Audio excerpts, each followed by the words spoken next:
Welcome back, everyone, to the Outsider's View Beyond the Game podcast. I'm Jake O'Connell. Alongside me, the great Keyshawn Washington. Yes, sir. Yes, sir. And we are ready for episode 2 of the Outsider's View Beyond the Game. It was a great first episode. We were very happy and pleased with the way it came out, and it seems like you guys liked it as well. So, we took a week off and keep things moving here. What were your thoughts on the first episode? I thought it went well. I felt like we got some positive feedback, some nice little tips and stuff like that. The fans definitely loved it, though, hopefully. And we're happy with the success that came with the first episode, and we'll look to bringing you more daily episodes every single week. So I'm happy to be here once again after all of this sports stuff that's been going on recently. I mean, the playoffs, going to soccer, going to UFC, going to college baseball. As you can see right now, Jake is wearing his Coastal Carolina gear. I mean, full kick geezer, but hey, listen, he's repping, I guess. You gotta represent the school. Listen, if you guys don't follow college baseball, and that's a good thing to get started with. If you guys don't follow college baseball, here's what's going on, right? Coastal Carolina hosted one of the couple of regionals, hosted it in Conway. We played Fairfield to start, smoked them. Then we played East Carolina, beat them, and then we got an automatic beat to the regional final. East Carolina had to beat Florida in order to get to the regional final, so we played East Carolina again. And let me tell you, those two games against East Carolina were crazy. The first game we played them against, it was just like two heavyweights in the center of the ring just trading shots, run after run after run, but then Coastal came out on top for the win. It was a banger from Wells Sykes that ultimately got us the win. And then later on, the next day, so yesterday, we played them again. And this one was the complete opposite. This one was a pitcher's duel. Riley Eichhoff for Coastal Carolina was doing his thing, and so was East Carolina's pitcher, whose name I cannot remember right off the top of my head, but he was doing his thing too. It was one of the very few times in college baseball that I noticed that the pitchers stayed out the majority of the game. They did not take him out. They didn't feel the need to take him out because they were doing their thing. Then came the 8th inning. In the 8th inning, there was one man on base. I believe it was actually Wells Sykes. He was on second base, and then Sebastian Alexander was up to bat. Hits a nice one out to left field. It's caught, but Wells Sykes runs in. He actually came from third. Runs in from third and gets the first score of the game in the 8th inning. So Coastal is up 1-0 going into the top of the 9th. East Carolina's last chance to score. Dominic Carbone was put in during the 8th inning as pitcher. He faced 12 batters, just 12 batters in that game, struck out all 12. Jesus. And that's how the game ended. Coastal wins 1-0. They win the Conway Regional, and now they move on to the Super Regional, where they'll face Auburn in Auburn, Alabama, for the Super Regional in a best-of-3 series. So 3 games, whoever wins the best of the 3 goes on to the College World Series in Omaha, Nebraska. And that's going to be a doozy. Well, I know you're going to be excited for that. Fortunately, you're not there to see it in person, but I know you're happy for your team. I'm not fully tapped in with college baseball like that, besides with college football. Just college baseball, I feel like is just way too much for me right now. Yeah, I agree. I'm going to be honest with you.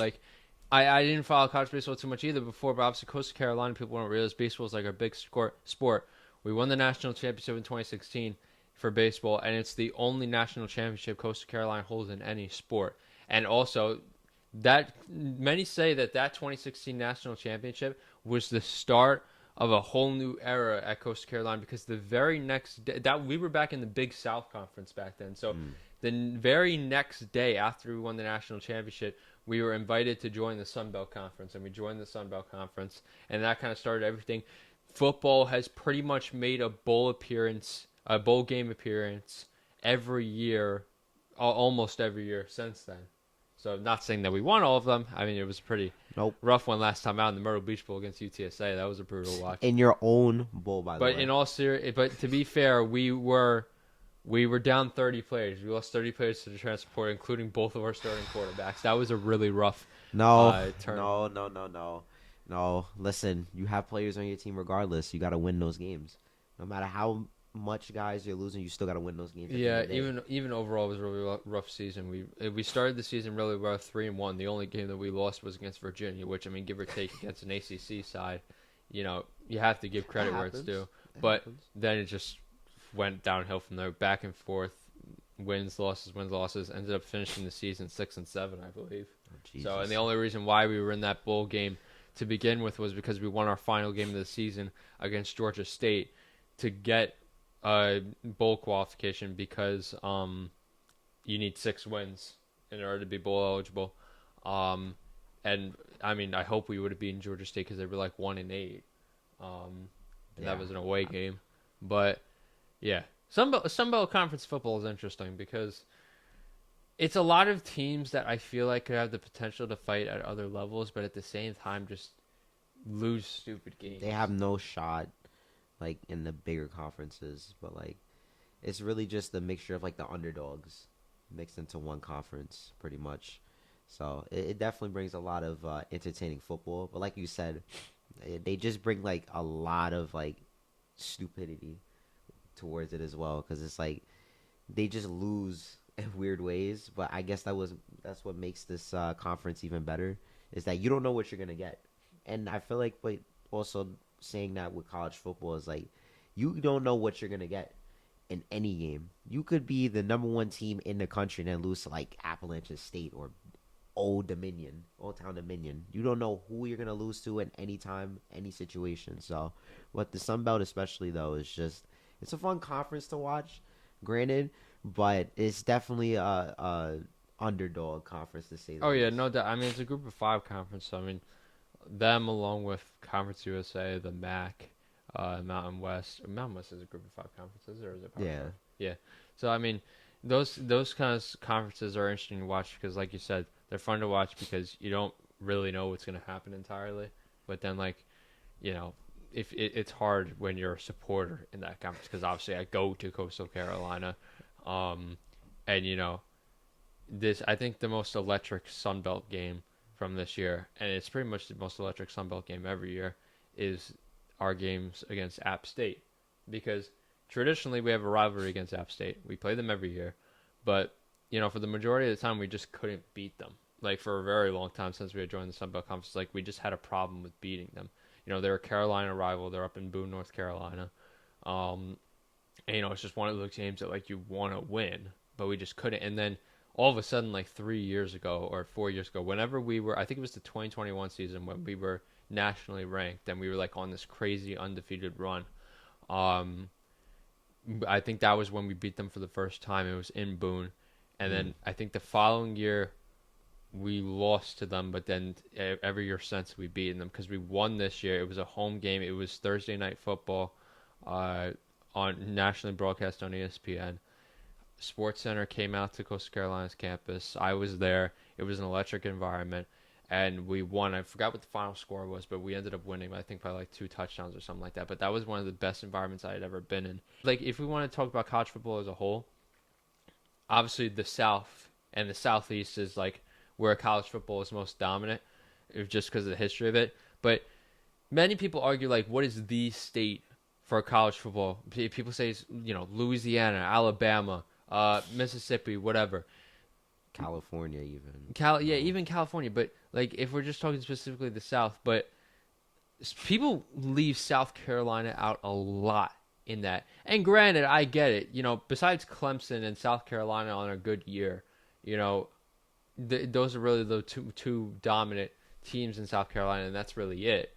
But people don't realize South Carolina is a college, not just a college football heavy state, but a college sport heavy state in its entirety, simply because of the fact that there is not one single top level major sports team in the entire state of South Carolina. The closest if we're going to talk about Coastal Carolina in general, it's in Conway, which is just outside of Myrtle Beach, which is about 30-40 minutes from the Carolina border, right? Just to give you an idea of the area of it. The nearest professional top level sports team, single sports team, is up in Raleigh, which is like 2-3 hours north. That's where the Carolina Hurricanes play in the NHL. But then the closest sports city, a city that has multiple sports, is Charlotte, which is 3.5 hours to the northwest. So that in pretty much the entire area of Coastal Carolina and all of Horry County, the only sport that they have to watch is college. Is to watch Coastal Carolina. Now the Myrtle Beach Pelicans are in the area too. They're the minor league affiliate of the Chicago Cubs. But they only run so often. Yeah. So you want to watch any sport, you got to go to Coastal Carolina, and Coastal Carolina Conway is the place to be. It's things like that. The local people come out; they want to see their team perform well. And for football, obviously they had a rough season, but people were still showing out to the games. It didn't matter. The student section was still packed out. The grandstands were still packed out, and the people were still showing up. And you know what? Next year, even though our team's going to look completely different, everyone's still going to be showing out. And we got a pretty good schedule too this year. Obviously, a lot of the college football schedules have been released. Yeah. Speaking of Coastal Carolina specifically, before we shift to other teams, we got a pretty stacked schedule this year. It includes teams obviously like App State and some other Sunbelt schools that we got to play last year, just not in our home stadium. Marshall's going to come to Conway. We're going to play them. Obviously, a team with a very rich history. We get to play them at home. That one is also, I believe, a Thursday night primetime game. So that'll be on ESPN or ESPN2. That was officially announced a couple of days ago. And then obviously our last game of the season is at home against James Madison, who we have a really good history with. Obviously, we didn't fare so well against them last year. We got smoked in Harrisburg. But we're back and we're ready to go again. And then the big one of the season, which was supposed to happen back in 2020 or 2021, we got canceled because of COVID. It's happening. Coastal Carolina versus South Carolina in Columbia in November. That one is going to be a madness. That's going to be a banger of in Williams-Brice Stadium. That stadium, I mean, granted, I don't like to give South Carolina credit because they're a rival school, but that stadium gets active. And they're a really good team as well. Yeah, and they had a fairly good season this past year too. Absolutely. But this is a game that has been talked about for a long time. A game that has been trying to get done. That's been way overdue. Yeah, and it's finally happening. And I guess people were questioning that when it was supposed to happen. That was when Coastal Carolina was at their best. That's when Grayson McCall was doing his thing in the quarterback. Yeah. But now obviously we've had a rough, a major depleted. Depleted major change in roster size and different aspects of it. Now we've gotten a couple of transfers, quarterbacks. We got a transfer, I believe, from Maryland, and just noting two specific transfers. We got a corner and a safety that were in my public speaking class this past semester. One of them is a transfer from Miami. His name is Miles Young. He's from Chicago. Played, I believe, his first 2 years at Miami, and then he's a great kid all around. And then there was another one. We call him Jeff Hugo for short. He's transferred in from Vanderbilt. He's from Houston.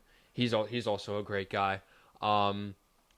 And I've seen them practicing before.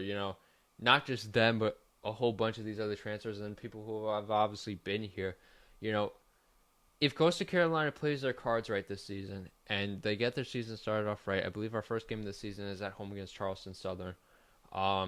So if we get the season started off right and we continue that, I see no reason why this team can't make a Sun Belt push. I mean, I know it's saying a lot. It's really early in the season, and quite honestly, because there's been so much changes in this roster, we don't know what this team's really going to look like. So, that being said, it's kind of early to say this, but I have full confidence that we could at least make a decent push in the Sun Belt and then get a decent bowl game. Now, I'm not saying, obviously with the change in the way the college football playoff has worked and it constantly keeps changing, I'm not saying that we're going to make a college football playoff push. There's always a chance, but never say never. Yeah, but and I'm definitely not saying never, but I definitely be very interested to see. I think you guys can make a bowl game. Yes, I have full confidence that we can make a bowl game, but I would love to. I would if we made a college football playoff push and we got there if it was by winning Sunbelt or whatever and having a really decent record, and we hosted a first round game against a dominant powerhouse.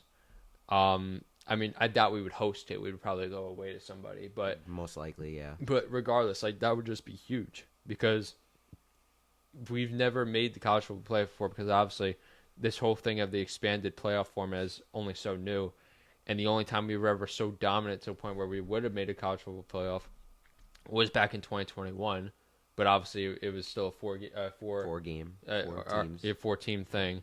So we just played, I believe it was the Cure Bowl, I believe, which we did win. But you know, if we could get dominant like that again, and like that's why I like the college football playoff format so much more now because you know it's expanded. It gives more teams opportunities. You and sure? You like the new format? Why you don't?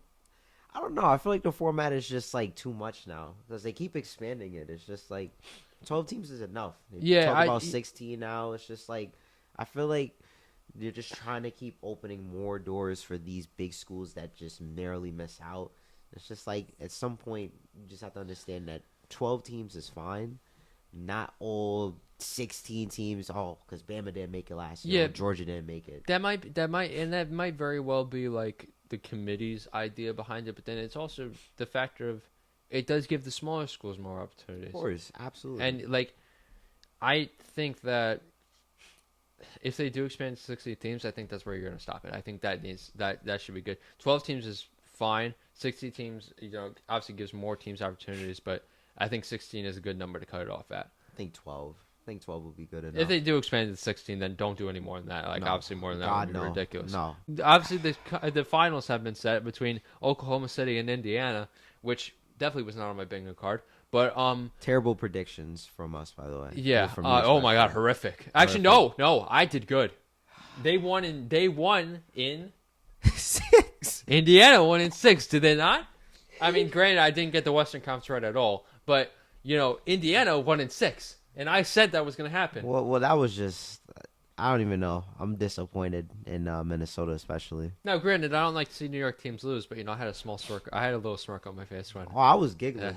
I was giggling. Now, of course, I picked New York to win, but I mean, seeing at my job every single New York Knicks fan just absolutely lose it, the funniest thing I've ever seen in my life. When I tell you, people were just upset and not talking to nobody.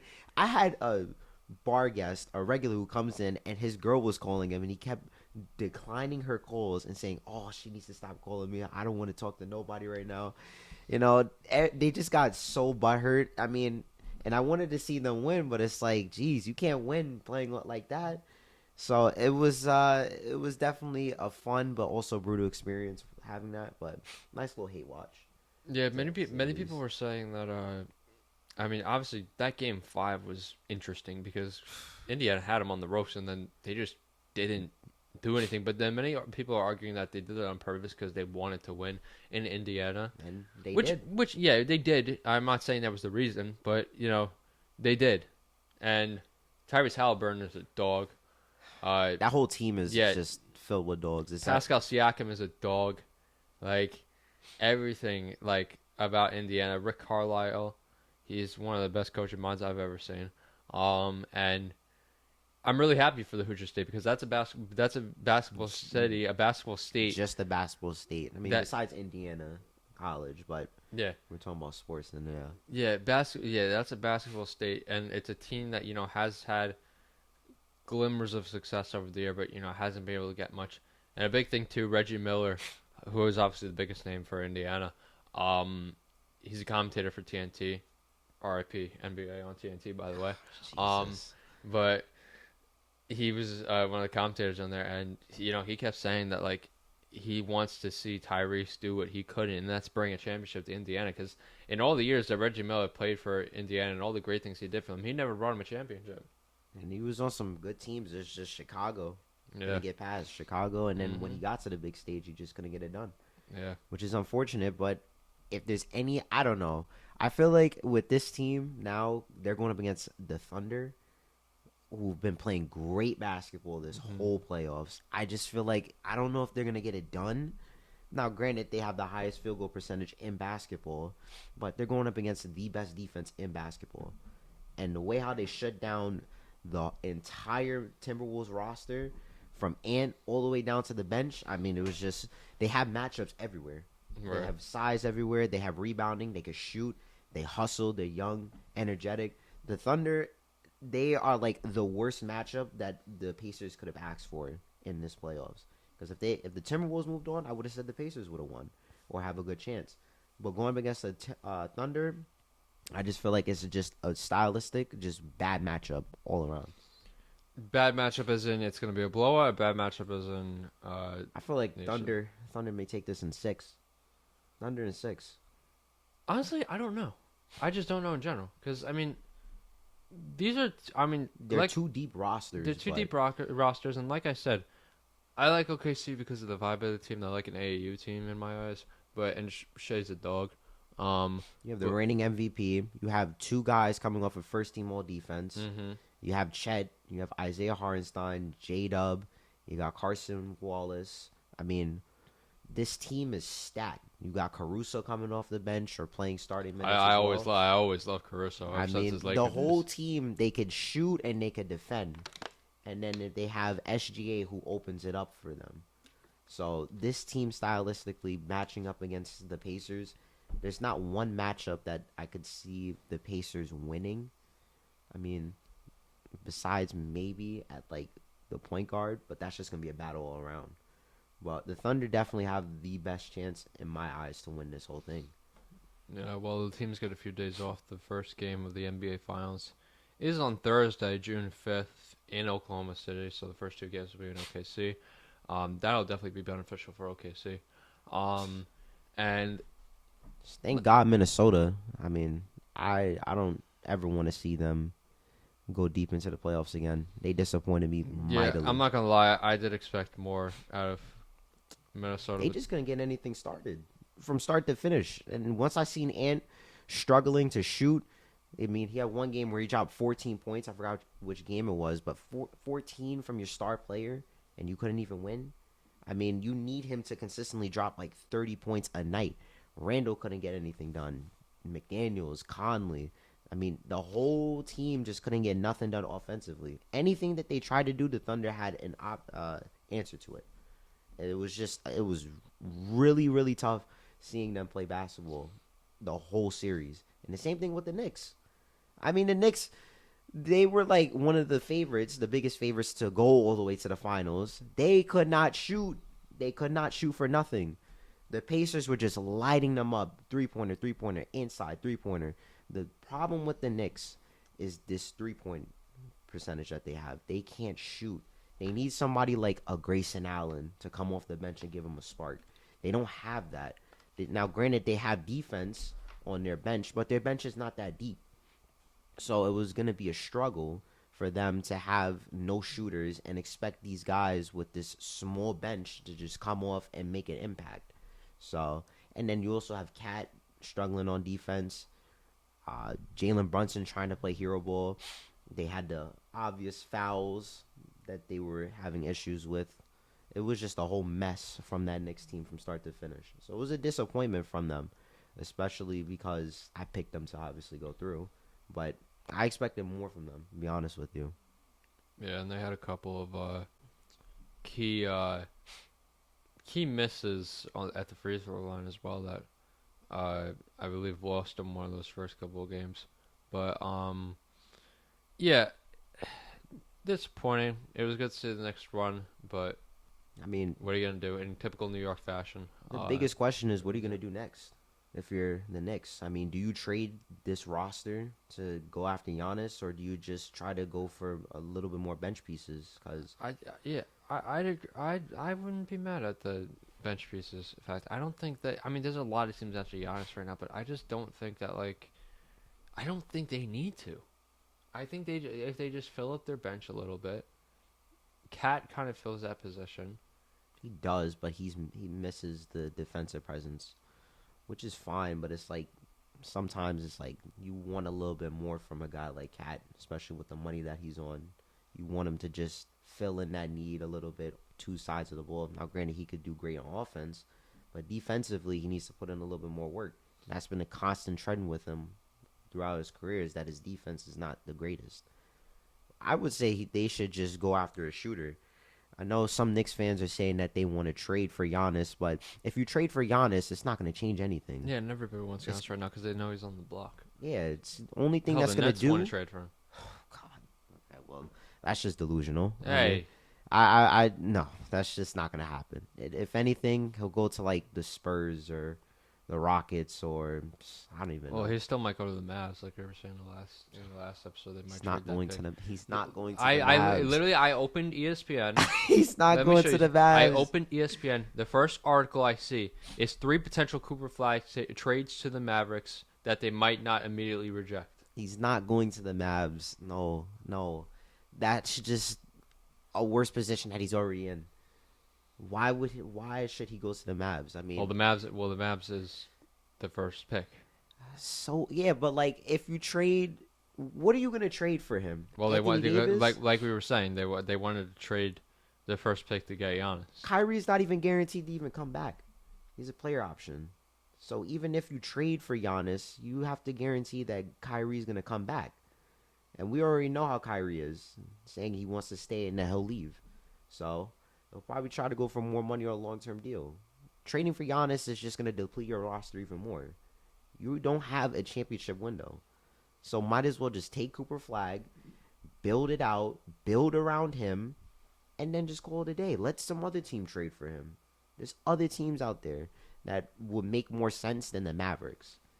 So they got the blessing of the century by getting Cooper Flag. There's no reason to trade that away. Right. Well, the NBA draft is coming up after the finals, so towards the end of the month. So that'll be interesting to see. I might actually be in attendance for that. I might be in the Barclays Center for that. That's a little behind the scenes thing that I'm working on. So we're gonna see how that unfolds. But yeah, NBA draft's coming up. NBA finals coming up sooner on Thursday. First game in OKC. That'll be interesting to see. Knicks bow out.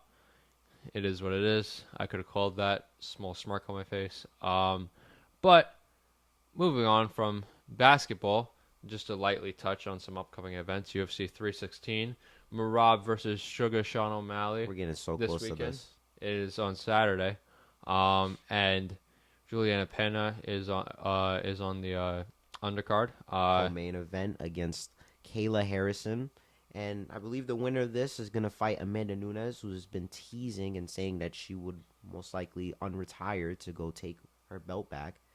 She'll probably be in attendance for that, so I guess we'll find out. Most likely. She's definitely going to be I think in she was at the attendance. press conference, if I'm not mistaken, at the initial press conference. Yeah.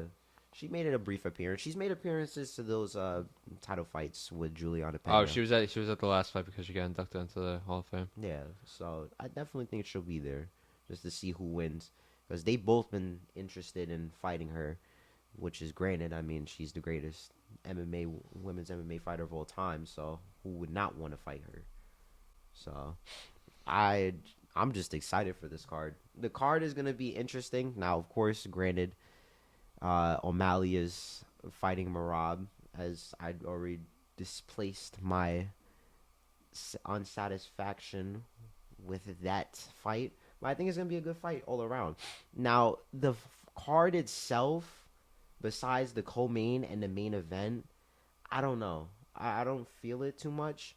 I feel like they could have done a little bit better with it. Now, they obviously have Kelvin Gastelum versus Joe Pyfer. That's a decent fight. Mm-hmm. But it's not, like, game-changing. It's not something I'm jumping out of my seat for. You know, you also have the debut of the Patchy Mix coming from PFL, which was a whole mess, by the way. He's taking on Mario Batista, which I think that's going to be a good fight. Mm-hmm. Also, you have Vicente Luque on the card. He's going to be fighting Kevin Holland. Yeah, I'm interested for that that's fight. going to be a banger I'm of a interested match. for that fight. But, I mean, tracking back to Merab Sean real quick. I mean, I recall so much about their first fight just because it was not that long ago. And it's funny because that fight, Sean was a favorite on all fronts. He was a betting favorite. He was just a fan favorite. And obviously he performed the way he did and he lost. And I mean, granted, Merab did a really good job. And obviously since then, Merab has had a really good title defense against Usman, Umar. Keep saying Usman, Umar Nurmagomedov. And that was a banger fight. I loved that fight. But just looking ahead of this one, the table has kind of turned. Merab is now a betting favorite at minus 325. And obviously a fan favorite right now. I mean, I still see a lot of Sugar Sean fans coming back out of the holes. But, all of a sudden I'm starting to see them, they're back. But, I mean, it was like you said on the last episode about Sean getting the title opportunity. He should have fought somebody else beforehand. Of course, he should have, but the star power is what is giving him another title shot. Now, do I think it's going to be a great fight? Absolutely, and I believe Merab is going to win. But like I said from the last episode, somebody else should have gotten the opportunity. Corey Sandhagen was a perfect candidate for this fight, but Dana White obviously had different options and a different opinion towards mine, which is granted. But all in all, we're not going to take this away from it being a good fight. We're not going to try to overlook it and say, well, just because O'Malley's going to rematch again doesn't mean it's not going to be a good fight. I think it's going to be a good fight all around. Yeah, no doubt. Well, this Saturday, UFC 316, Merab versus Sean O'Malley, Prudential Center, June 7th. Be there or be square. We won't be there. We can't afford that. There's a couple of other fights. There's 2 other fight nights after that. One in, they're going back to China. Going back to Shanghai. I haven't seen that in a really long time. August 23rd, back in Shanghai in the Zulu district. And then this one was also just changed. Noche UFC was supposed to be in Guadalajara, but it was changed because the Guadalajara arena is under construction, so it's been moved to San Antonio at the Frostbite Center. No fights have been announced for that. That one's kind of still fully in the air, and it's a really long time until then. It's not until September 13th, but that's been moved to San Antonio. For those of you who didn't know, that'll be interesting to see. Obviously, last Noche UFC was in the Sphere, and that was the first one. That was a really that was a good watch. It was a good watch. Obviously, like we just said, it was Merab and stuff like that, and it was a great event put together. I love the way it was presented. But we already talked about that a whole lot. So That's we're not disappointing, though. Yeah. Seeing Guadalajara lose out. Yeah, but they say they're going to have it there. The next Noche UFC in 2026, they plan to have there. But they just couldn't get the construction done over there in time. So just logistically, it wasn't going to work. But, San Antonio is a good backup for that. Obviously, it has a great Hispanic culture out there in Southwest Texas. Yeah. They've had some good fight night cards out there, too. So yeah. And I don't know, has there ever been a fight night in San Antonio? Or at least not recently, I guess. Yeah, 3 years ago. What was it? Was it the Alamo Dome or was it in the Frostbank? I believe it was in the Alamo Dome. Yeah. I could be mistaken, but it was a really, really good fight night card. Pavlovich, Holland. I mean. Oh, yeah. That fight night card, that will just never be replicated, I don't think, with how UFC been booking. They just, I don't know. But the way how it was and the fans, that crowd was amazing. So I'm definitely interested to see them go back into San Antonio once again. And I am interested to see Jon Jones finally defend his title. And that is what I was about to segue into, because there's been some interesting developments in that front. Obviously, it's been the same thing back and forth with, like, I don't know, like, when is John going to enter the deal? Like, what's going on here, guys? But I guess the most recent thing we've heard is that there was a deal to be made that Jon Jones had either initially rejected because he asked for a whole lot of money that he didn't think the UFC was going to give him, and they did, or they at least offered it. So then he rejected it again because he wasn't expecting that. But then the last thing that at least was publicly said by Jon Jones at some sort of public wrestling event, he said that, I forgot, he said either a deal was made or was in the process of being made, but he said because of legal reasons he can't talk about it. So I don't know if that's just him chattering or if that's actually true. I mean, it's a fair good reason, but anything, you just put it onto an MSG card. Yeah. I mean, that would be like the best thing to do. I mean, looking at trying to look at upcoming UFC events that have not at least officially been announced. Obviously, like we said, Noche UFC was the last properly scheduled event, and I don't have anything beyond that, so we don't know where other events will be held. Like I said, MSG will probably get another event soon, Most likely. so we're just gonna have to see where that happens. I mean, there's a bid to be made that another England card will be put, but honestly, I don't think Jon Jones will go for an England fight. No. Because he knows damn well he'll get No. lose that. Because when Tom Aspinall last fought, it was in Manchester, and that was I mean, given He's only going to England for Tom, but yeah, I don't see that happening. Well, he looks like he doesn't even want the fight. So yeah, and also give or take, that's not really much of a. I mean, there's a market in England. Don't get me wrong, but I mean, they're running out of places to hold it. I mean, they go back and forth between London and Manchester at this point. I mean, Paddy was saying years ago he wanted to somehow get a UFC fight in Anfield. They need to bring it. They need to bring it back to Liverpool because I mean the last one I have recollection of is back when damn, what's his name? Darren Till was fighting. It wasn't Darren Till. He was close though, but I mean it would be cool, but I don't know.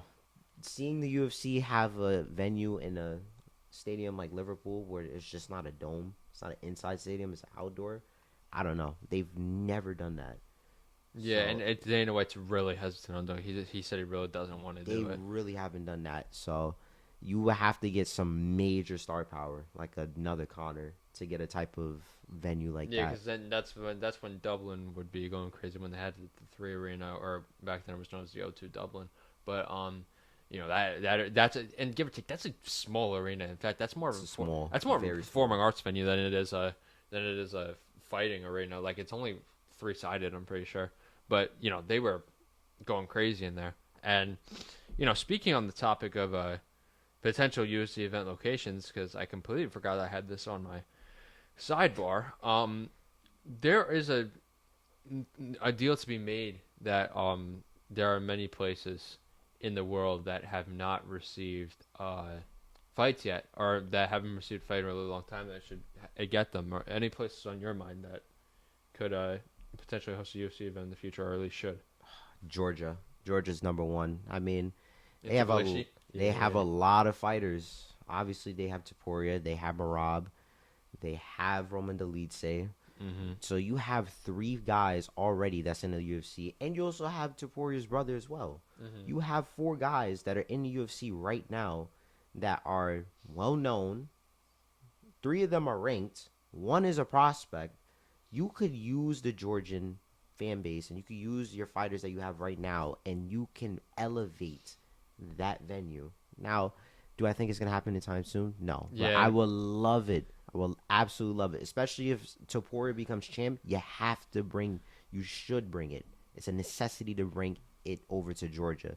That way you could also bring in more European fans into a small country like Georgia, because Georgia's not the biggest country. It's not the biggest country, but also you got to remember the infrastructure of the places. I remember when I made a list of places that could have potential UFC locations. I don't know if I just couldn't find it, but I genuinely couldn't find a big enough place, or at least somewhat of an arena in Georgia or in Tbilisi that could host an event like that. No. And that's the problem with a lot of these European countries that have fighters coming out. Like Merab, like obviously you're talking about Topuria, but Merab going back to Georgia, like the way his story is developed, like he left Georgia to come work in the U.S. in New York, and all of a sudden he's this big time fighter now.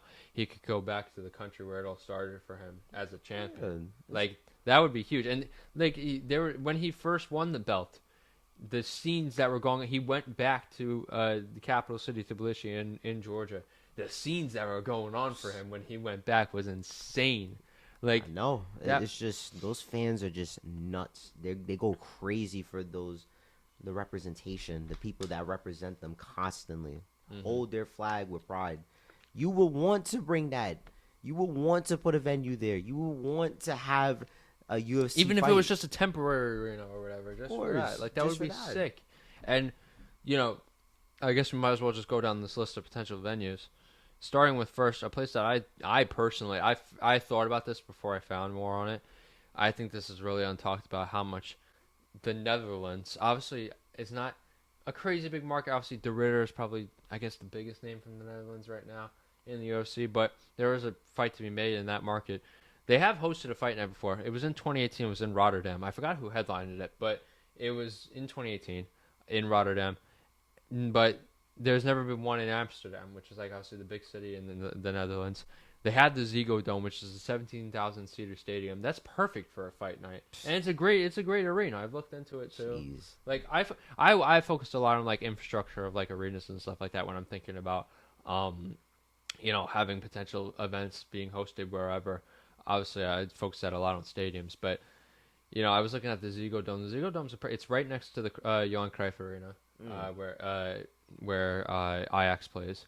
So it's a great stadium. It's a great area. It's like a sports park area. So I think that would be great for a UFC event.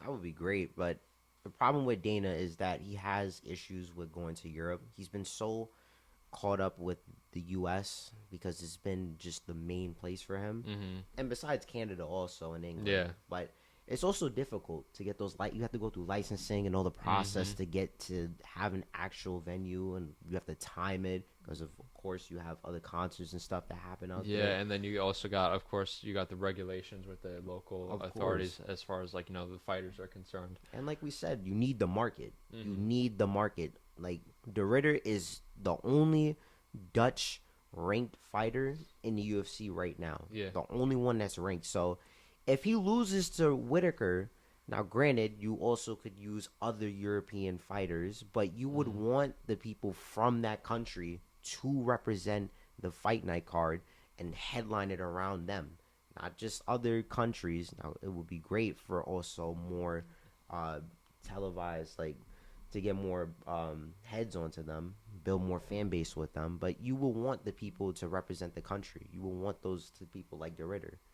Yeah, and besides talking on that about, obviously it's difficult to get things going outside of the U.S., but besides the North America with Canada and Mexico and the U.S., and then even just Brazil, talking about South America, Brazil too. Besides that, the only other places where they consistently have fights are in England, between London and Manchester, and then they have a good amount of fight nights in France and Paris here and there, and then obviously Abu Dhabi more recently. But like I said, other than that, there's not much consistent places going everywhere else. They're just going back to Shanghai now for the first time in a while. Yeah, they've been going to China, but not as obviously, much as you would want. Yeah, and obviously, with moving away from sports, obviously with wars and stuff like that, and instability in certain countries, you got to avoid certain areas.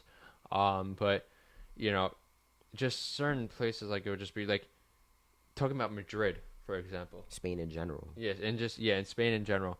Madrid has never hosted, the city of Madrid has never hosted a UFC event before. There's two locations. There's the traditional arena, the Movistar Arena in Madrid, which is a 17,000 seater, great for a fight night. But then obviously there's talks about the Estadio Santiago Bernabeu, where Real Madrid plays. Just got a roof, and it's an electric environment. Ilia Topuria has been fighting to get a fight night there. But whether or not that will come to fruition, we'll see. Obviously, staying on the topic of Spain, Barcelona also has never hosted a UFC event. The Palo Sant Jordi is an 18,000 seater stadium out there. That would be great for that. Moving away from there, another one that kind of popped up in my mind, which I feel like would be great to grow the environment there. Switzerland, Zurich to be exact, has never hosted a UFC event. They got two venues there. They're smaller venues, but they would be great to at least start a market there. Hallen Stadion is a 15,000 seater stadium, and then the Swiss Life Arena is a 12,000 seater stadium. That would be great for that. Berlin obviously is another great place. Berlin will be great too. Berlin hosted a fight night in 2015, but they haven't hosted anything since. That was at the Uber Arena, and that would be the best place for it to be at. 17,000 seater stadium. Obviously, we talked about Dublin being great. Surprisingly enough, even though Conor McGregor fought for a while until a certain point, Dublin hasn't hosted a fight night since 2014.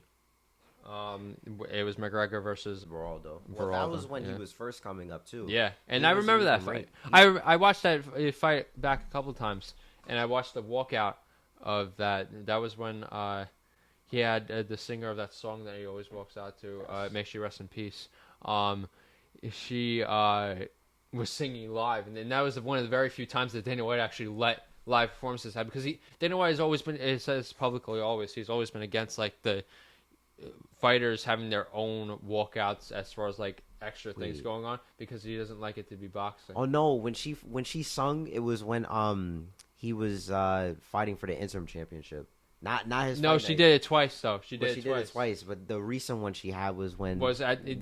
that was at the that was at MGM Grand Garden. Yeah, against Chad Mendes for the interim championship. Yeah, but they haven't had like a big name like Conor go and have a fight night, because Conor, when you have to understand, when Conor was coming up, it was somebody we have not seen in the sport ever. Like, he had the trash talk, he had the confidence, he had the aura, he had the skills to also back everything that he was saying, and he put so much time and effort into the sport. It was like literally like it was killing him. The like fighting Irish, I tell you. The fighting Irish. Like, he had a whole country behind his back, and putting a small country like Ireland, which, you know, it's not the smallest, but it's not the biggest. Yeah. But it's got like, besides the cities, everything else is just spread out. There's exactly. only so many people. He put that whole country on his back.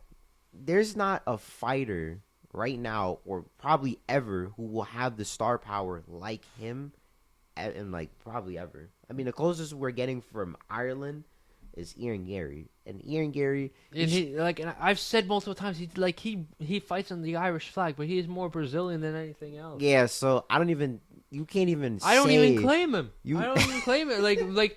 Irish fans don't even claim him. I don't think anybody in Ireland claims him at this point, because he's said it before that like he claims Brazil a lot. He trains in Brazil. He trains in Brazil. He lives in Brazil. I don't even think his kid speaks English. I think he just speaks Brazilian or I have no Spanish. Idea. I have no idea, but I know his kid has been around in his camp, and he's been in Brazil with them. So yeah, Irish people don't even jack him. So they don't even jack Conor no more. Well, yeah. Well, obviously there's a different reason for that. Of course, but still, it's you know, maybe Ireland and Conor opened the floodgates for Irish fighters to come out. So, you know, I wouldn't be surprised if in a couple of years we see another big name coming out of Ireland. But, you know, only time will tell with that. But that's gonna take a while, because I mean, Ian Gary's the closest, but he's not fully representing. He's not even representing Ireland half the time. It's mainly Brazil. Yeah. Well, staying on that though, Glasgow is another good spot. In Scotland. Scotland, in any sport, no matter what it is, the Scottish fans come out and they show out. They show out. They have hosted an event before. They hosted a fight night in 2017, Gunnar Nelson. It's way too long. Yeah. They need to have more fight nights. They have a pretty sick arena too, the OVO Hydro, which is kind of almost like a sphere type of arena, if you will. It's that shape. It doesn't have, obviously, the screens and stuff like that, but it's that shape. And so I think that those kind of arenas are great for the UFC. But, and I watched back. That was a great crowd out at the OVO Hydro for that one.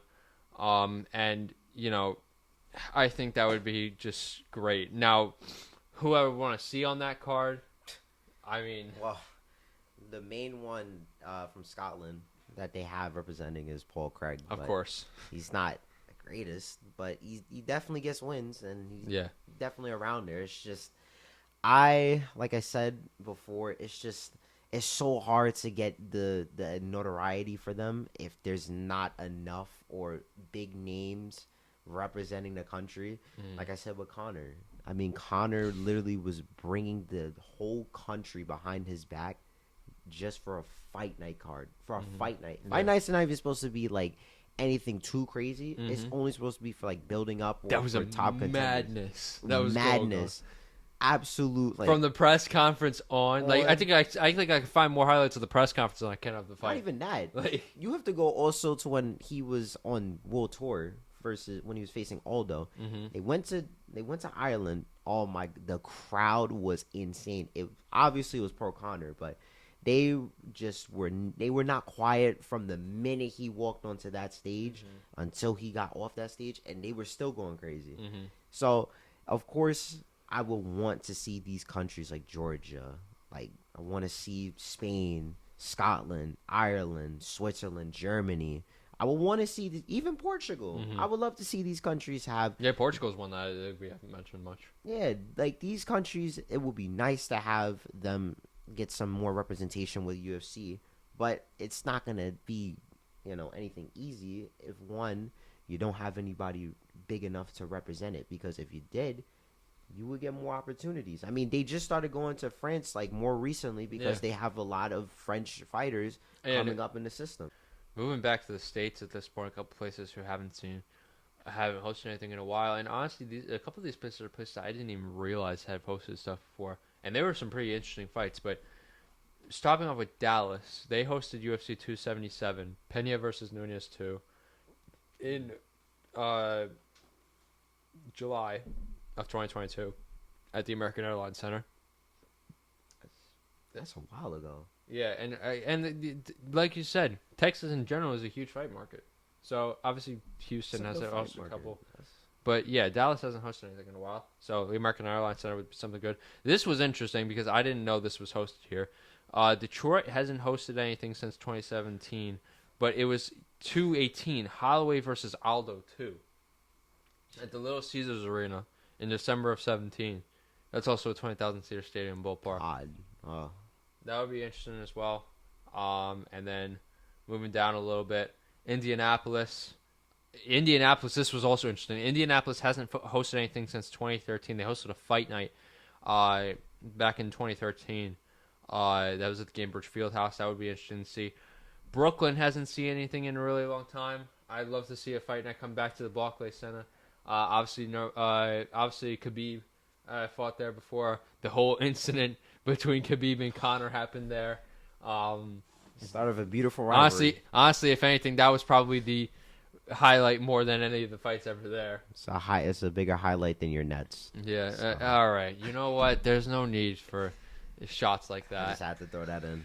Boo. And then the last thing I had on this list was Cleveland. They haven't hosted anything since 2016. They hosted UFC 203. Miocic versus Overeem. Well, granted, Miocic was the champ during that time, and he's from Ohio, so of course they would have him represent that state. Yeah, and Ohio has a fairly decent wrestling market. So yeah, they do. They do have a fair decent. So it's like they've hosted a couple of boxing matches since then. I mean, just off the top of my head, Jake Paul, as much as I don't want to mention it, Jake Paul's an Ohio native from the Cleveland area, so he fought in what was known as the Rocket Mortgage Fieldhouse at the time. That was against Tyrone Woodley. Yes. Which was, to say the least, a murder show.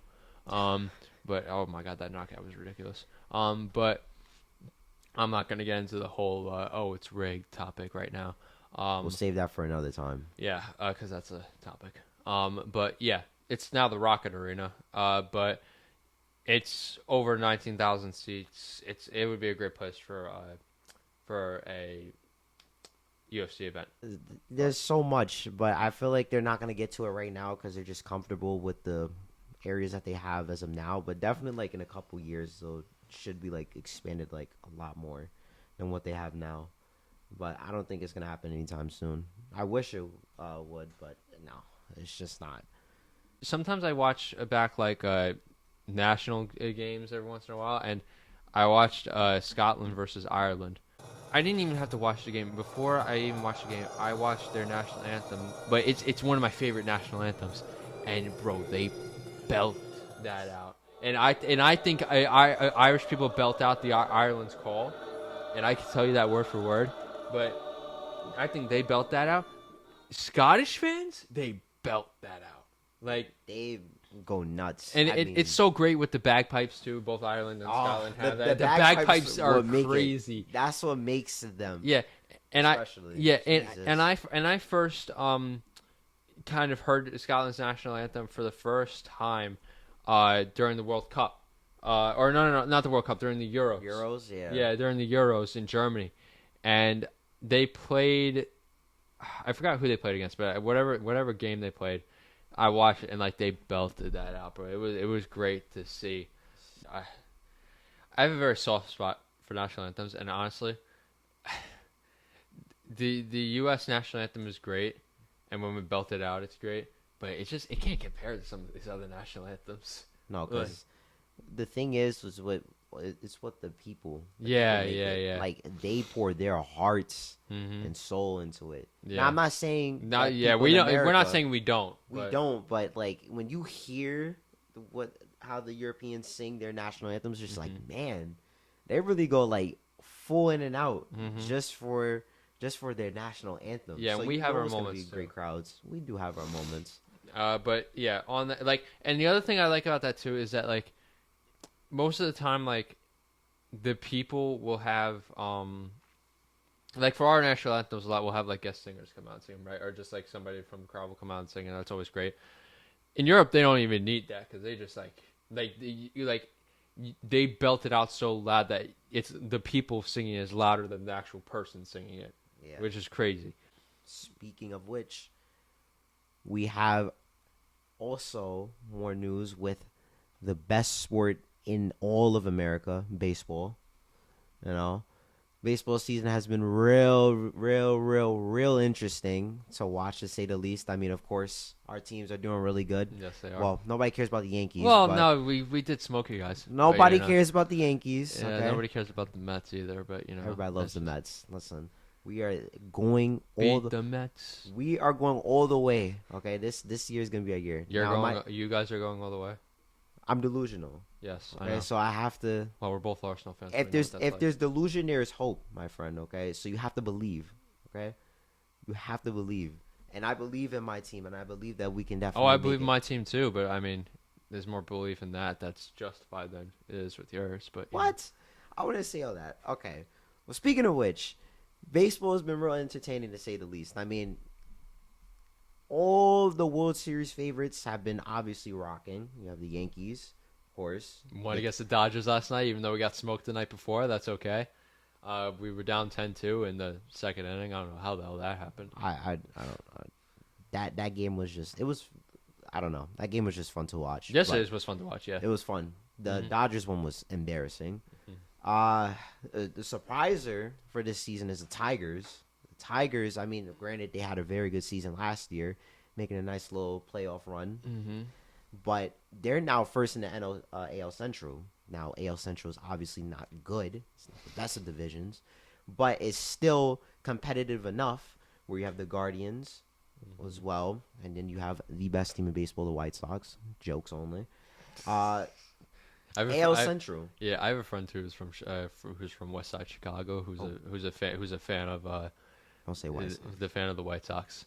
And Oh. I remember, like, obviously the end of the baseball season is kind of like those first couple of months of school starting in college.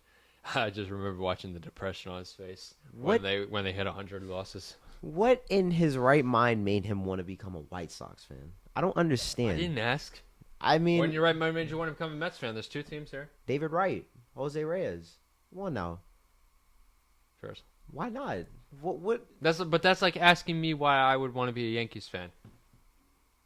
I mean, it's Yankees, but still. Derek Jeter. My whole family The captain. is Yankees fan, but that's besides the point. Mhm. Baseball has just been rocking recently, and of course, the biggest thing I wanted to talk about is the Rockies. Oh my God. God. Jesus. I mean, when we talk about this team, I mean, this team has been on a downward spiral. Well, I wouldn't even say spiral. They've just been garbage for years now. I mean, it's been a struggle for them, from crap signings to crap development on their minor league. They still haven't broken double digits in Nope. the win column. They're 9-50. They are on pace to now break the record that the White Sox set last year for most losses in a season. Now, of course, where did it all go wrong? Well, everything that could go wrong can go wrong. The ownership sucks. Management sucks. They don't know how to develop any players. Pitching is god awful. I mean, I've never seen a team Well, besides the White Sox, obviously, but they had Garrett Crochet, so which is granted, but they haven't developed anything. There's nothing in this team that I can say that this is like a bright spot. Now they have Brenton Doyle, but I mean like he's not bad. It's just when is he gonna start to question his time there? They had you're still paying Chris Bryant. That's another thing. Chris Bryant, you paid him over 30 mil and you weren't even in a winning team. You just overpaid a guy on it, brought him onto a team that has no direction, that has no quality, that has nothing to offer. Not even for a playoff push. Not even for 80 wins. You can't even get 80 wins, and you offered him all this money. Now, of course, he's not gonna decline it, but it's like, why are you giving money to players that you don't need? Yeah. Just go into a full rebuild. And you can't even, and I can't even say that with confidence because they've been rebuilding for years and they still suck at it. No matter what they touch, it just turns to dust. It's just. That rhymed. Well, thank you, but But unintentional. Yeah. That just to put in perspective, the Rockies are dead last in the NL West, and ahead of them are the Diamondbacks. D-backs have had a fall. They have almost 20 wins more than them. So that just puts it in perspective for you. They play the Marlins coming up. They have a series against the Marlins coming up. Oh my God! Marlins are last in the NL East. They're at 23-34, which is essentially just off the same record as the Diamondbacks. So that's another team that's just been going through it. The Marlins, they just once we took a particular player off of them. Not even that. It's not even that. When they traded away Giancarlo, that kind of was just like the start of just we took two players away from them. What's going on here, guys? I don't know. It's a bad trend. They just go rebuild, get playoffs, rebuild again. So they've been rebuilding for the past decade, and they have not done anything since. Yeah. I don't know who's watching that series against the Rockies or Marlins, but I know for a fact I will not be watching that series for sure.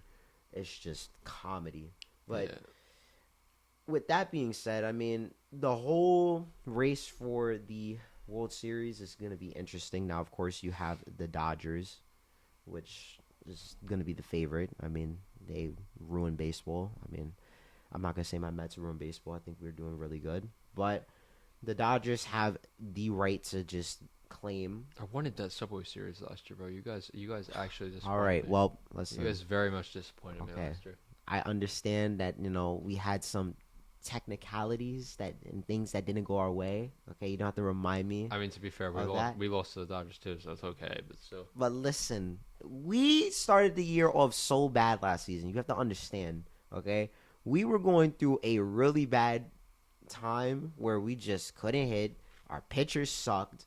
We were calling for Mendoza to get fired, which is how every New York fan is when their team sucks. We just gained momentum out of nowhere. Now, of course, we had the whole Jorge Lopez where he threw his glove into the crowd and then proceeded to say he's on the worst team in baseball, which was a miscommunication. But ever since that day, we've had over 100 wins. We've had the best record since that time out of any team.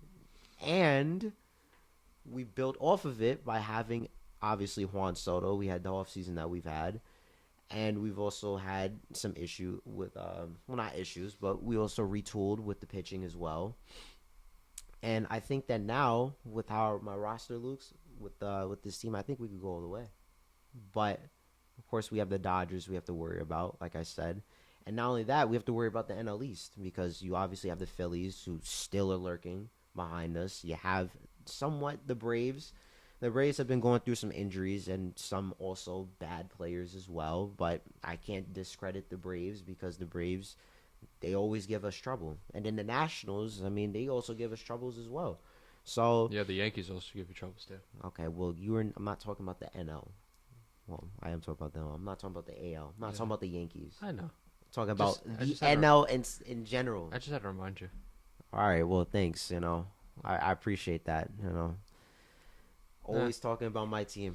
I'll give you guys credit. You guys are doing well. But speaking of the AL, Yankees are first in the AL East, 36-22, calmly. Blue Jays behind us. Like you said, the Tigers. Which is a surprise. I Yeah. did not expect the Blue Jays to even be Yeah, no. second. Yeah. Well, that's we said the same thing about the Tigers. The Tigers are first in the AL Central. Well, with the AL Central is like it's up for grabs because anybody could win that the division besides the White Sox. Oh But, yeah, they're last. well, yeah, but they're going through a rebuild. But any of the 18-40. 4 teams, you could have a chance at that. But Yeah. the Tigers have been really solid this season. Yeah. AL West is bouncy. Mariners and Astros kind I'm of tight. very still iffy on the Mariners. Now, Yeah. of course, they have a great pitching staff, but it's just the hitting that really concerns me. Yeah. Off of last year as well, they didn't really address it at all this offseason. They didn't even sign anybody, Yeah. hitting wise. So, but they've been holding their own. But I don't know if it's going to be enough to really make a playoff push. Yeah. But you know, Houston's always lurking. Yeah. Obviously, you have your team, Yeah. and you don't have to worry about the Orioles. Orioles are absolute garbage. Yeah. Absolute garbage. Oh my God, it's I mean, when I thought losing Corbin 22-36. Burns and They have our record just opposite. yeah, it was just flipped around. I mean, they lost Corbin Burns and now they did bring in Tyler O'Neill, and I didn't think it would be that big of a deal. But I mean, once I seen that they lost their ace, it was like, yeah, they're gonna struggle. But struggling this much to where they just can't seem to win games. I mean, you're trotting out a 40-year-old Charlie Morton, who's averaging like a 9 ERA. I mean, there's other pitchers out there that are more reliable than a 40-year-old. Yeah. It's comical, but that's just how the Orioles organization is. They're cheap. So, but I don't know. With the whole who's going to win this year's World Series, everybody's going to say the Dodgers, obviously. But like I said, never say never. Anybody can win it. It's always up for grabs, whether it could be the Yankees, it could be the Tigers, it could be the Mariners, it could be the Braves, hell, who knows? It could be the Cubs, Brewers, who knows? If the time comes right and your team performs at the best time, I mean, who's to say you can't win it all? Yeah, no doubt. And I mean, we're definitely going to see the standings shift on both sides as the season goes on. I mean, the Sacramento A's are last in the AL West, and that was briefly touching on the Oakland A's. Soon to be Las Vegas. Yeah, I know it's such a That disappointing situation. That's just annoying to see. Well, that's what happens when you have an owner that just doesn't care about the city. But granted, that whole situation with Oakland is just sad in general. Yeah. I mean, they lost the Warriors, they lost the Raiders, and now they lose the Athletics. Yeah. That whole city has just been torn apart because. Just fully depleted. But, I mean, I can't really say that they can't. They did it to themselves. I Yeah. mean, they tried to keep the Athletics. They tried to keep all these teams, but throwing money, but they can't. And the Coliseum, although it's such an iconic stadium, it's just gonna get worse and worse as the years go. Like It was never gonna have any care. I mean, the owners from day one, they had interest in always going to Vegas. So of course they're not gonna renovate the stadium, make it look nice. Vegas is just becoming such a big market now. You know, obviously since the Raiders have moved there, they're talking about bringing an NBA team, an NBA expansion team there. Now, look, if I'm going to see any NBA expansion team, they're gonna have Seattle. They're gonna have to do two. I wanted to do Seattle and Vegas. The number one team has to be Seattle. Yeah, bringing back the Supersonics. Because Please. honestly, if they bring back a Seattle team and they're not called the Supersonics, that's just going to be disappointing to me.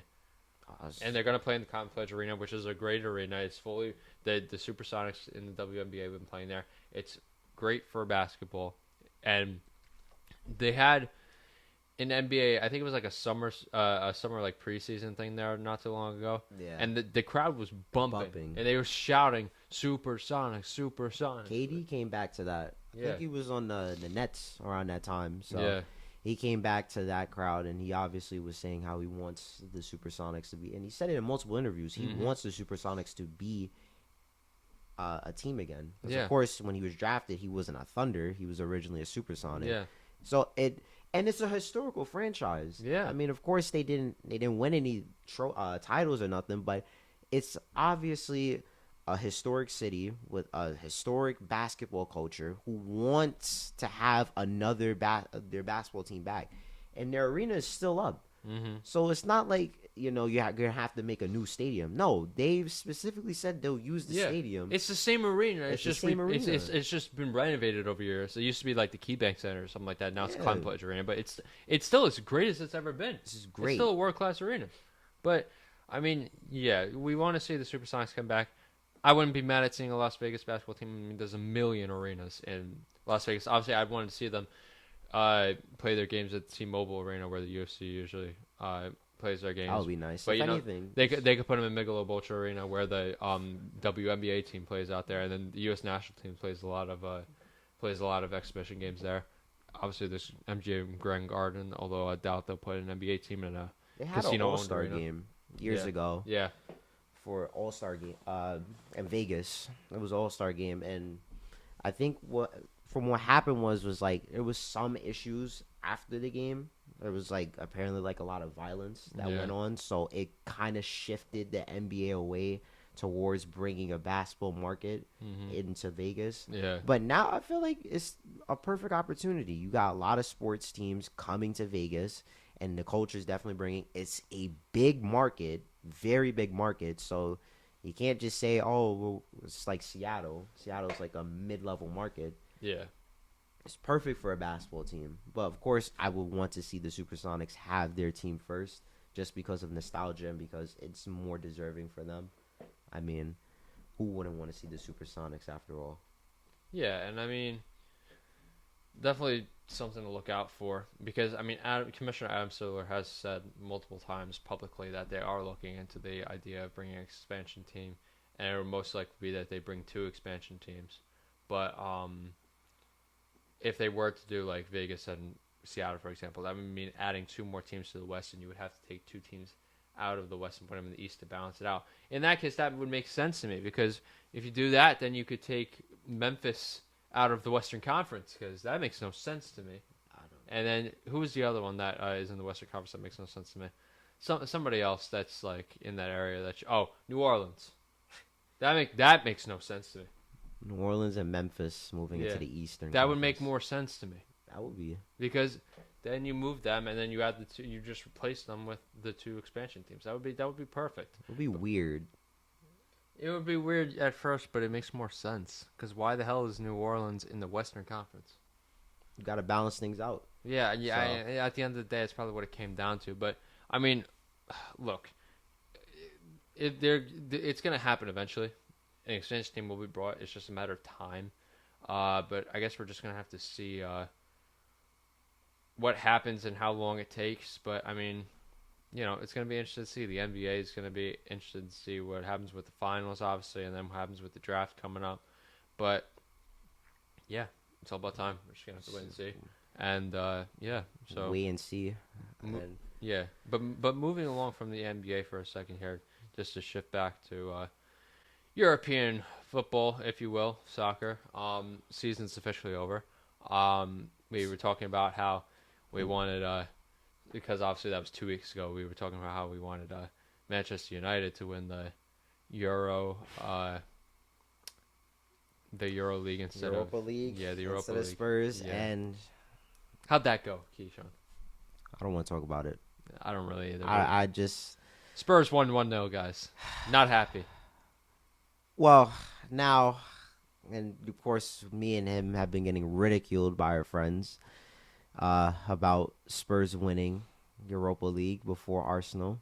Now, of course, we have the European Cup, but it's all the way in the 90s. And they don't want to recognize the FA Cup. I don't even want to recognize it either. Because what else am I going to recognize? A Community Shield? I'm not recognizing that. Yeah. The last major trophy we had was an FA Cup. I am tired of just seeing everybody around us but us win a trophy. I mean, we just had Liverpool win the league. We have Chelsea win the Europa Conference League. Now, granted, we never played in the Conference League, but it's still a trophy. Spurs wins a trophy before us in 17 years. And then Crystal Palace wins an FA Cup. I mean, I'm going to be honest. It's better. I'm happy to see more than just one team winning every competition. But at the same time, it doesn't help that we didn't win any of them. No, it doesn't help our case at all. If anything, it makes it worse because now Crystal Palace and Newcastle have won a trophy this season, and yet again we finish second, and we don't come away with anything. Yeah. I mean, and now the Europe is going to be interesting next year because we were questioning whether or not Conference League was going to be an option in the standings, but it has confirmed it was. So the way it is that the teams who get Champions League qualification from the top 5, I believe in order, were Liverpool, Arsenal, that was already confirmed, and then it was Chelsea, City, and then Newcastle. yeah, and then Newcastle. So those are the 5 in the Champions League. I was disappointed not to see Forest make it into the Champions League, but I'm happy Newcastle was. I'm very happy Newcastle gets back into the Champions League. And we have new teams in Europe too, because Nottingham Forest also get qualification for Europa Conference League. Yeah, they get Conference League because they finished 7th. No, 7th. Or 7th. Because 6th place was who was 6th? No, place? it was 7. No, it's 6. Well, They finished. No, they finished. No, let's 6th. confirm that one more time now because I think that because I know Forest is in the Conference League, and then Spurs is in the Champions League as well because they won the Europa League. So there's 6 teams in the Champions League next year. 6 English teams in there. That is crazy. It was Villa. Yeah, Villa. So Villa get Europa qualification because they finished 6th, which is hilarious because they played the Europa League theme at their last Champions League game. That was foreshadowing. Man. And then Forest finished 7th, so they get Conference League. Conference League. And then Crystal Palace obviously get Europa League because they won the FA Cup. Yep. And then this is interesting because if you look at the standings, 17th place gets Champions League yes, because of Europa League. Like that doesn't look crazy. Like first of all, the fact that there's 5 Champions League places at the beginning, and then the Europa League after, obviously. 6. And then just in the middle of the pack at 12th is a Europa League spot, and then 17th is Conference League. I mean, is Champions League. I mean, Lord, it's just looking at that. It's just, it does not make sense. That's something you see in like FIFA. That just doesn't make sense. I mean, now speaking with our club, Arsenal, as we're gonna say this again, we are Arsenal fans. Yes, we do not like ourselves. Yes, we didn't say all that. We do. Okay. Yeah. Supporting this I'm club. proud to support my team. 12 years long has just not been good. Matter of fact, you keep talking with them. I just don't understand. Now, with Arsenal season, it has been a dreadful year, to say the least. I mean, finishing second 3 years in a row. Seeing all of your rivals win trophies yet again. And then you go trophyless. And, of course, he's rocking full kid. Supporting his club. Not full kid exactly. But I respect the grind, man. But listen, really do. Regardless of the losses and stuff, I'm not changing teams. You don't see me rooting for Man City or Man United. No, of course not. Liverpool No. Or Sunderland. That was interesting, by the way. That's another thing to talk about. But yeah, it's it's about the loyalty. Now, of course. And Napoli won the Scudetto. I said it was going to happen, did I not? He wanted Inter to win. It didn't happen. Napoli wins their 4th Scudetto ever, their 2nd in 3 years. And let me tell you, Napoli was rocking as it would be. And, yeah, man, Antonio Conte signs on for another year. Scotty McTominay, I love you. You are a Scottish king who can get Italian citizenship whenever you want. Because I'm telling you, that man is a hero in Napoli. Maradona is smiling down. He would be proud. And, it's great to see Napoli win the Scudetto again. I know you're not very happy about that, but it is what it is, Champions League, we're coming for your necks again, even though we might lose again. But, it'll be interesting. I would be very interested to see if any of the English teams draw with Napoli to play them. Should be one. Should be one of them. At least one of them. I mean, there's 6 of them.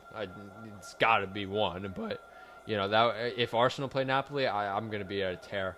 I mean, obviously I'll root for Arsenal, but I mean, I'll be at a tear. I'm rooting for Arsenal no matter what. If there was a team, if there was a club team in County Limerick in Ireland, which is where my family's from in Ireland, then I'll be rooting for them. But there isn't. I don't think they're more Gaelic football type people. Oh. So, and that's an interesting sport to say the least. I watched it one time. I didn't understand. It's like a mix of rugby and football, soccer. So I don't know, but that's that's interesting. And then obviously the championship playoff final was played. Sunderland. I was happy. Yes. It was not looking too good No. at the beginning. Sheffield United was up early, and Sunderland had like no momentum. I was like, "What's going on here?" And then I was going back and forth with watching the game, so I wasn't really fully watching it. All of a sudden, I look at my phone. It's 2-1. 2-1, I'm yeah. like, "What happened?" I couldn't even watch the game. I was at work. Yeah. So I just seen the notifications like, oh, Sunderland scored twice. Okay, that's great. And then I had to register in my mind like, wait, they're leading? Yeah. So I'm And it was late, too. I was like, what is going on? Late goals, just like in their playoff match against Yeah. Coventry. I'm like, dude, they done it again. And I'm so happy because for the first time in a long time, a team that didn't just go down is not just coming back up. So the three that are promoted are Leeds, Burnley, and now Sunderland. Definitely not on my bingo card, but definitely Leeds great and to Burnley, see. I could have Yeah, seen. Leeds and Burnley I was expecting, but, great to see. Luton. Did Luton get relegated? I believe so, yeah. Which is so unfortunate. That's so unfortunate. Because I it's such a decline. You were at the top of your game, and then all of a sudden you only just got relegated in that last year from Premier League, and now they're all the way down in League One again. Like, that's so sad. I feel bad for. If you want to talk about fans that are going through it, that would be that. But of course, they had their fairy tale, but it's like, dang, man, you would expect a little bit more, especially from a team that just got relegated from Premier League. You would expect a little bit more, but I mean, Jesus. Yeah, but speaking of the Premier League and all the other leagues, first of all, this is what the Premier League looks like, just to show you guys, for next season. What are your predictions? I don't want no predictions until the transfer window is almost over by August. Because Let me ask you this then: who do you think the three are going to be relegated this season? Jesus. Because knowing our luck, we will probably get the three that just came up to go right back down. I don't know who's. Like I said, I can't really dictate it because the season just ended and we're just getting into the transfer window. So of course, there's going to be a lot of things that are going to change, and we're going to see a lot of teams have a lot of new players come, other players leave, go to bigger clubs or smaller clubs. I don't know who is going to get relegated. If anything, I feel like it's as long as I don't want to say it, but I feel like Sunderland may get relegated. As much as I don't want them to, I feel like they will. I think Wolves get relegated. They just sold Cunha. Yeah, I think it's about time Wolves get relegated.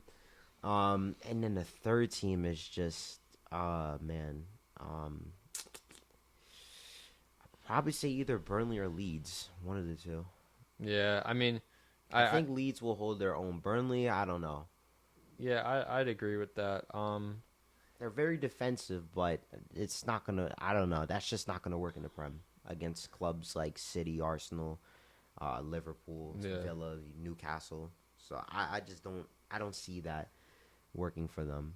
But I hope all three of the teams that just got promoted stay up because I'm just tired. I'm tired of seeing that. Yeah, it's frustrating. Yeah, I'd be okay with Wolves going down just so that I didn't see all three of them go down. Yeah, but that'll be interesting to see. And then obviously, the championship next season looks interesting as well. Obviously, we talked about Wrexham and Birmingham City going up, and that being a good battle that we're going to see next season. But I mean, who do you think is going to get promoted from the championship next season? I know you want Wrexham, of course, to get promoted. Yes, that just for the Hollywood scenes of it. Let the Hollywood script lay itself out. It's already been doing that. I probably was, because championship is even more difficult to dictate rather than the Premier League. There's so many teams that could go up. Yeah. I want to go for wild cards. I don't want to just pick like the regular teams that are just constantly in it. So I probably would say I would want. I'm trying to think. Who am I gonna pick? I probably would say Bristol, maybe Southampton, and. You think Bristol are going up? They were in the playoffs this year, so they were close. I think they could get a real good chance at it again. Yeah. And it's either between Norwich or, you know what? Give me Swansea. Swansea City. Swansea has not been in the Premier League in a while. That would be great to see. It would be great to see two. Imagine two Welsh teams in the Premier League, if both Wrexham and Swansea went not. Well, I don't know if Wrexham is Yeah. gonna get promoted. I don't think that's gonna For happen. me, I think, and I don't know whether or not this is going to happen, but I think this would be the perfect script, if you will. What do I think is actually going to happen? There's a solid chance Birmingham City gets one of the automatic qualities. Yeah. If Wrexham's going to do that, I don't know. Maybe they'll be fighting with them for it, but I don't know. But what I'd really like to see is maybe Coventry and because there's two automatic promotion spots and then there's playoffs. So what I think I want to see is Coventry and either maybe Norwich or Leicester get automatic promotion. And then either way in the playoffs, I want to see the playoff final be between Birmingham City and Wrexham in Wembley. That would be scenes. That would be scenes. That would be insane. And then, I mean Swansea, I want to see it go up to.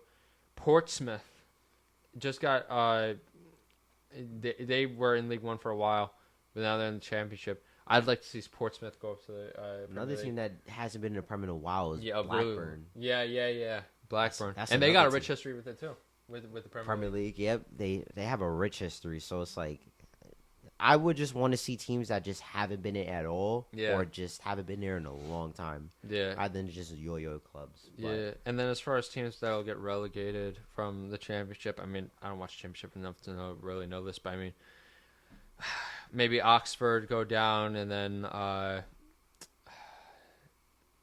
Sheffield Wednesday, maybe Stoke City. Ooh, that's a big one. Stoke's been struggling. They have been struggling. So it's just a cold, but I would love to see a cold, wet, rainy night in Stoke again in the Premier League. I don't think it's gonna happen anytime soon. Yeah, probably not. But never say never with the Championship. And then Derby is gonna be fighting somewhere on the table. Derby, I think, could also just be a team that gets relegated. Yeah, because they just been up and down. Ipswich, I want to see. I would want to see fight to get back up again, but I don't know how that's gonna go. The Ed Sheeran tractors. I mean, granted, I didn't know Ed Sheeran was I didn't realize that their shirt sponsor. Oh, I don't know if it was for this season, but at one point their shirt sponsor was Ed Sheeran's tour. Oh God! It would like the multiplication, like all that stuff. So weird. That's interesting. But I mean, it's one of those things that like Ipswich is like not a crazy big club, but I mean, they got like Ed Sheeran rooting them on, and I don't know if that's his hometown team, but it's close enough to it, and you know it would be. I'd want to see Ipswich come back up again. Obviously, I've always had a soft spot for Leicester, so I want to see them come back up. Sheffield United, I don't really care about. They can stay down there. Watford maybe fight to come back up. Probably Leicester too. Yeah. Anything. But and then like you said, Bristol maybe. Charlton, I feel like probably not. But who knows? Southampton, no. Although they had another manager change again, so who knows what's turning into Watford. Yeah, switching managers constantly left and right. Mm-hmm. It's like a factory of managers between those two teams. Yeah. Speaking of the Prem, though, now of course we were talking about Arsenal. There's been a lot of talk with us about, Arteta and his future. Of course, we went another year, as I say again, with no trophies. Yeah. Just to get that out of the room. So, and I want to get your take on this, if we go another year without winning a trophy, do you say or do you push for Arteta to be sacked? No. And here's why. Every year, we ask that same question. Of course. Is Arteta going to go? Arteta's got to go. And what pains me more is that when I see, when we're having a really good season and all of a sudden it doesn't end, which has been the last couple of seasons, there's always a bunch of fans that say, Arteta's got to go, Arteta's got to go, Arteta's got to go.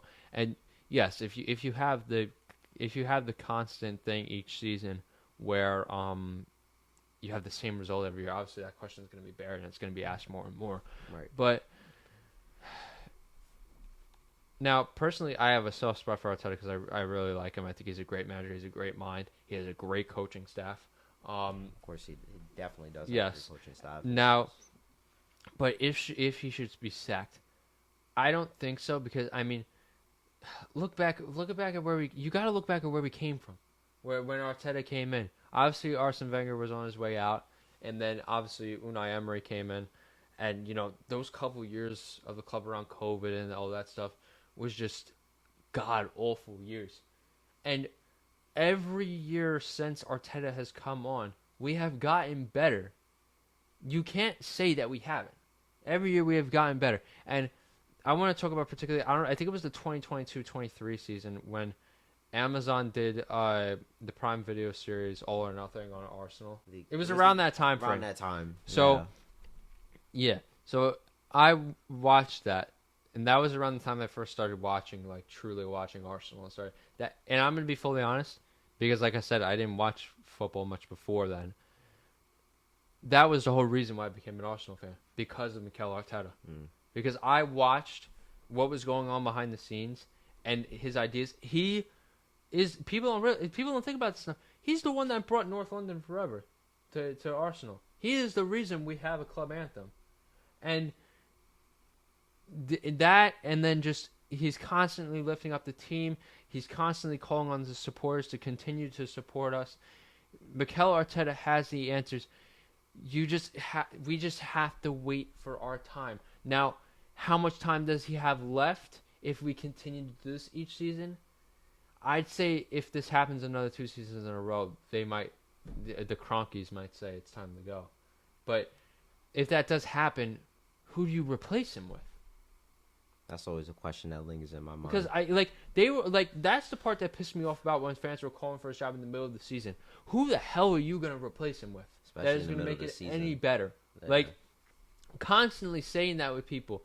People say, you constantly see the videos. He has to go, blood. He has to go. This is it. This can't continue to happen. You call so much for a guy to go, but then you expect him to be replaced with somebody who's going to be 10 times better. You're not going to get that in the middle of the season. And right now, there aren't too many managers on the market who could be, honestly, in my opinion, who could be much better than Mikel Arteta. He is the top guy right now for us. Because, I mean, what other managers do you have on there? Patrick Vieira, who, give or take, he was a great player for us. But, I mean, there's a reason why Crystal Palace sacked him. And he hasn't coached anyone since. And then you got, who was the American manager who used to coach Leeds United?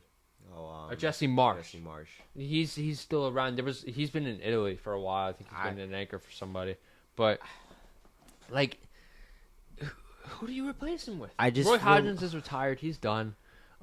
He's more of an interim manager now, if anything else. No. Big Steph Alderreich is just an interim manager. Oh, Jesus, no. I don't know if he's... Jesus, no. No, look. The problem with our club, and I always say this, is our fan base. Yes. Our fan base is the biggest issue when it comes to this club because I've watched this club since I was a little kid, since 2012. Mm-hmm. I've seen the ups and downs of where we've been and the highs and lows. Okay, they were calling for Wenger to get sacked, and now they're calling for Arteta to be sacked. The problem is that they keep pushing us to be on the pedestal of Real Madrid or United or Liverpool, we're not. Yeah. We're nowhere near that. We're not the biggest club in England. Hell, we're not even the biggest club in North London. Mm-hmm. We're not. Spurs just won up us. Chelsea have won everything. Well, Chelsea's in West London. Well, still. Yeah. London in general. But still. Yeah. We have put ourselves on a pedestal to where we believe that we're just the biggest club in all of London and nobody can say anything. And if you do, you're wrong. Yeah. We just keep thinking that, and we're deluding ourselves into thinking that we can win the Champions League, we can win the Premier League, we can win the FA Cup, treble, quintuple, all this. We're not there yet. We are close. We're very close to winning a title. I do see that, but from what I've been seeing and all the fans for all these years, they always push us to be better than what we're expected to be. Now, granted, we had the one year where we were in the title race and we had a big lead and we choked. Granted, that's fine. We should have won it. Build back. And then they just keep pushing and pushing and pushing and pushing and pushing that we're just going to win everything. And then they just delusional. It's the same thing over and over again every single year. We get these big signings that come in, and then, it's always Arteta in this and that. And then once certain results don't go our way, then it's like, he sucks. Sack him. Get him out. Like I said, the same thing they did with Wenger. With Wenger, it was worse. With Wenger, they were pushing him to get sacked. Yeah. Now, of course, he also said years later that he should have left. He should have left a long time ago. Before they even went to the Emirates. He said. Of course, but I feel like with that before Emirates, that's a little bit harsh. Yeah, a little bit harsh. I think what he was saying is that he would have done that final year at Highbury, and then either did that 1 year at the Emirates or just ended it at Highbury, went with Highbury. Even if he did leave, I mean, we would have went 10 times probably worse than where we already have him at. We had a standard of just making Champions League, and then for all those years, then we missed Champions League. And then afterwards, when we sacked Emery, and then we had Arteta, and we just kept winning, a lot of fans just started seeing that as like, oh, well, we haven't seen this in a while. We haven't seen us in a title push. Yeah. I don't know how to – it's just mixed emotions, and they don't know how to feel because they haven't seen our club like this in so long. So, of course, they're going to, hype us up. But it's there's to a point where there's just hype, and then there's just overhype and delusion. And we're in that stage where we're just delusional as hell because we think we could beat PSG. We beat Real Madrid, okay? Yeah. We beat Real Madrid, but they're not the best team in Europe. Yeah, we can't compete with Bayern. Mm-hmm. We would not be able to compete with Barca. Yeah, and we couldn't beat Bayern last year at our home stadium with no away fans in attendance, and then we lost 1-0 in the second leg away. Now, granted, that's also because of our striker and our striker situation is midfield issues as well. But still, the point is that do I want Arteta out? No. Yeah, no. But I feel like after next season, we really have to start expecting him to really delivering the big one. At least something. We need something because how many more years are we going to keep saying, oh, next year's our year. This is our year to finally win it. I'm tired of us just constantly saying that over and over again. Because at some point, you got to bring the big one. Mm-hmm. And if he doesn't bring it the next year, then I'm really going to start considering just let him go and get somebody younger or a proven winner because I don't want because the problem is that I want to see him win something, but I don't want to see him stick around long enough to the point where he doesn't win something and he goes out in a disgrace. I want him to go out with every fan standing cheering in his last game thank you. Yeah, kind of like how Wenger did, but with Wenger he kind of just burnt the fan base, which was a disgrace, but still. We just need something. Now, I'm not talking about FA Cup or Carabao Cup. We need a Premier League. A Premier League is what we should expect us to win. Champions League, I don't see us winning that. I don't. But with the squad that we have now, we need to win the Premier League because also you got to remember how long are these guys going to want to stick around and stay here and try to battle for a Premier League? Because Odegaard's been around for a really long time. He's been here since the start of the rebuild. Saka's been here since around Emery. Yeah, but even still, and I think about this all the time. I don't think Saka's ever gonna go anywhere, or at least not anytime soon. I could see him being a Jamie Vardy type character. I would never say never, bro, because we said this about Van Persie and look what happened. We said this about Sanchez and look what happened. We said this about Ozil and look what happened. He burned himself out to where the club didn't want him no more. Van Persie, we said he'll never leave, and he left. There's no such thing as loyalty. If you're going to win, if you want to win, you got to go to the best. Vieira left us, and we thought he would never leave us. Henry left us, and he was a whole club legend. And we never thought he would leave. And granted, he came back. He came back, but he came back when he was out of his prime. I mean, Sanchez was balling for us, and then he goes to United. We can't expect us to constantly think that players are just going to want to stay here forever. Saliba has been rumored to go to Real Madrid. You think he's not thinking about that while going to Madrid? Now, we also re-signed Gabriel to a big contract. But how long is he going to want to stay here? Declan Rice. I mean, he's only been here for 2 seasons, but how long is he going to want to stay here? You also got David Raya, Saka. You got Thomas Partey. You got Calafiori. You got Yuri Timber. All these guys, now, they built this team, and they've been great. But it's like, how long are they going to want to stay here for this project? Yeah. The project, it's over. Now it's time to start really thinking about winning the big one. I want to be like United, where we just keep spending money and then the players suck, and then we're just going to have to keep burning out managers. That's not what I want. I don't want to be in a position where we're just yo-yoing out, in and out of title race or not. Yeah. We need to really just start thinking big and start being realistic. Don't think of us winning a Champions League. Don't think of us winning a treble or quintuple. Think of us just going for a Premier League and then building off of that momentum. That's fine. Yeah. And that'll be interesting to see. The schedule for the season is coming out pretty soon. I'm pretty sure within the next couple of weeks. So it'll be interesting to see who we get started off against, and then obviously who we face on the final day and in that area. But, like you said, a Premier League push is going to be the standard this year.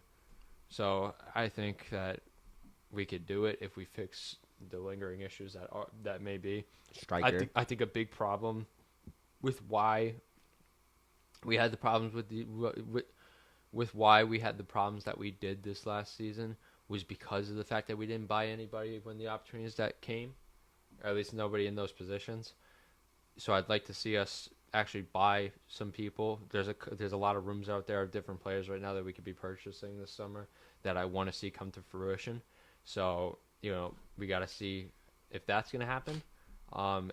Because I feel like if we go another season without getting anybody, that's going to put more damage on the team and on Arteta's and the Kroenkes, if anything, it goes back to the board too, because they're also suggesting this, Arteta as well. But it's like, you got to buy these guys. You see the issues that we have. We had issues with depth because we lost our left back and we had to place Martin Skelly, who's been great this season, but he wasn't even a left back to begin with. He was a center mid. You had to transition him because we didn't have anybody. Yeah, I noticed that he was in a lot of different positions this year. Yeah, I mean, and the quality of backups that we have is not good enough. Tierney's injury prone. Zinchenko sucks defensively. Calafiori was hurt for half the season. I mean, who is backing up Gabriel and Saliba besides Kivior? Yeah. One of those two goes down, you have Kivior, and then who else is going to be the backup? Yeah, so we need to beef up the squad and then get that top quality striker and possibly a winger, a left winger, because Martinelli, he's been in and out of form and he's been injured from time to time. And when he does play, it sucks because he loses that burst that he once had because of the injury problems. Yeah. And possibly a midfielder, someone to just back up Marino or Partey, whatever you have the case, because Jorginho's obviously gone. Now, we did side Zubamendi, but another one wouldn't hurt. It would not hurt. We need as much depth as possible. Yeah, no doubt. And it's definitely going to be interesting to see what transpires over the summer with that. Obviously, they have their preseason games. They're doing, I think, preseason games, in Singapore or Japan, somewhere in Asia, against Spurs and United, I believe. And then I think they do another American tour like they did over the last couple of years. And then obviously the Premier League Summer Series, so we get to see a couple of those teams come through to the States and see what their teams look like. I remember I have been to an Arsenal game, which I never thought I'd be able to say, even though it was a summer thing. It was in 2022. They were playing Manchester United at MetLife Stadium, so literally not far from here at all. Lost 2-0 and then lost in a penalty shootout after the fact. But, it was still a great experience. And, at least I could say I went to an Arsenal match. But, I want to be able to, obviously we want to be able to go to Europe one day, as we've been mentioning, go to these games. It's set in the Emirates Stadium. But I want to be able to see my team win a Premier League title and just, be great. Clarity. Yeah. Just some clarification. That's it. I just want to be happy with the Premier League. That's it. Yeah. I'm tired of just us treading the coast and being content with second. At some point, we just need to start winning the Prem. Mm-hmm. So, Yeah, well, definitely we're going to see how that transpires. But, I mean, all of that is stuff that we get to look over the summer and talk about in future episodes. I think that's it for today, though. We thank you guys for tuning in for episode 2 of the Outsiders View Beyond the Game podcast. Definitely look forward to some more. We're going to try and get more consistent with it. And obviously over the first couple of episodes, you're going to see this setup change. Different aspects of the show will change. Obviously with me going back to school at the beginning of August, you're going to see the show shift during that transition. So, as time goes, we're going to see that. But that's it for episode 2. Episode 2, baby. Thank you guys so much for watching. Keep an eye out for episode 3. I'm Chico Conf. Thank you guys so much for watching. Take care of yourselves and each other. Adios.